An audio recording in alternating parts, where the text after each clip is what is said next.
Gaited. My name is Jennifer Klitsky. This is Marvel. He's my naturally gaited spotted saddle horse, Tennessee walking horse gelding. Today was our 37th ride. So today we continued along this whole idea of relaxing the jaw, rider relaxation of mind and body translates to horse relaxation of mind and body.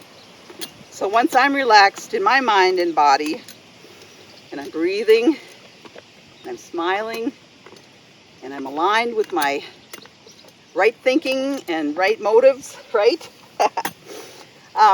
In sync with him, thinking about him, being attentive to where he's at, then I direct him to relaxation. So I like to do the flexions, see that he's light and able to follow the contact so that he's not locked up in the jaw. If he's locked up in the jaw, his movement gets stiff.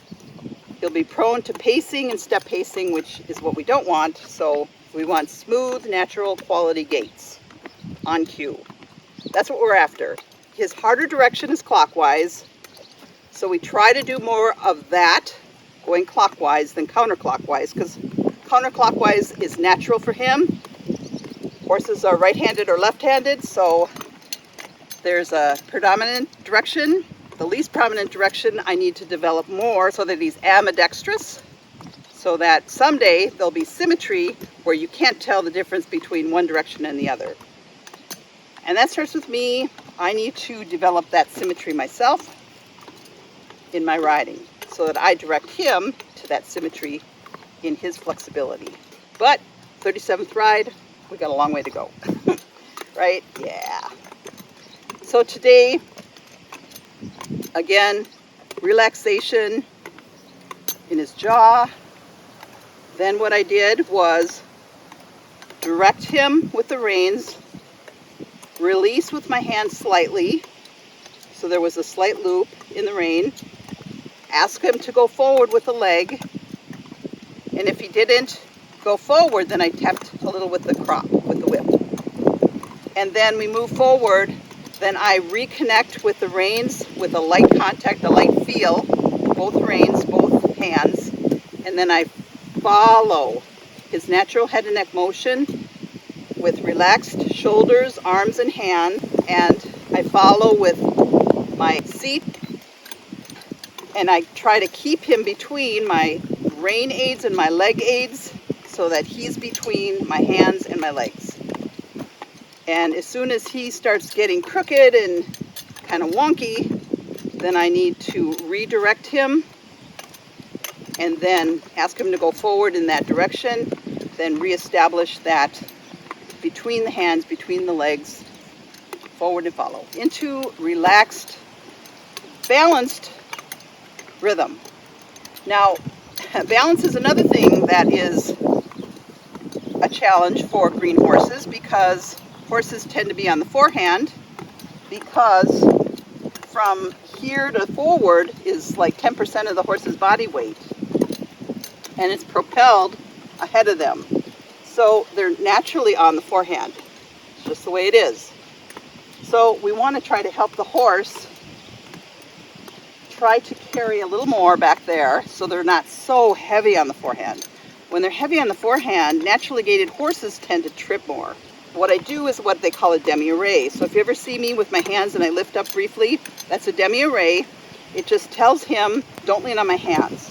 And I taught him that from the ground, so he knows what that means. And I use snaffle bit, gentle snaffle bit. And I do it with my hands high, because I don't want to cause him pain in his mouth. It's not to cause pain. It's not to punish the horse. It's just a signal to say, whoop, don't lean on my hands. So it's just a cue to say, don't lean on my hands.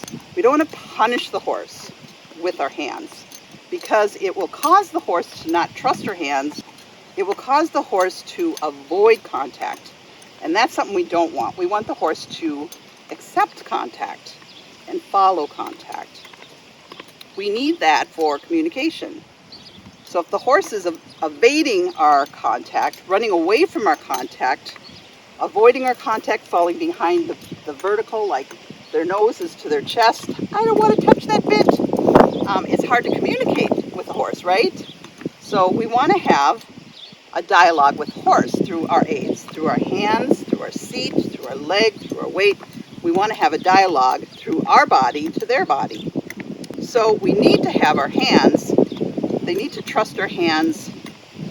And so we need to be gentle with our hands. We don't punish them with our hands. It's very important. So we got to have a communication with them so they understand what we're talking about through our hands, through all of our aids. So anyway, so if you see me lifting up with my hands, it's just to tell him, oh, no, don't lean on my hands. And again, he learned this from the ground, so it's not something new. It's called a demi. So we don't want him leaning on our hands. We don't want him on the forehand. Naturally gaited horses tend to always have a leg on the ground. That's what makes them smooth. We love that, right?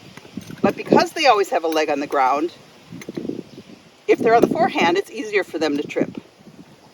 And if they're going at speed, if they're on the forehand and they trip, yeah, it's easy to fall off, which is something I don't like. So I try very hard to try to teach balance from the get-go and try to teach balance while I'm on the ground, and then when I get in the saddle at a halt and then at a very slow walk.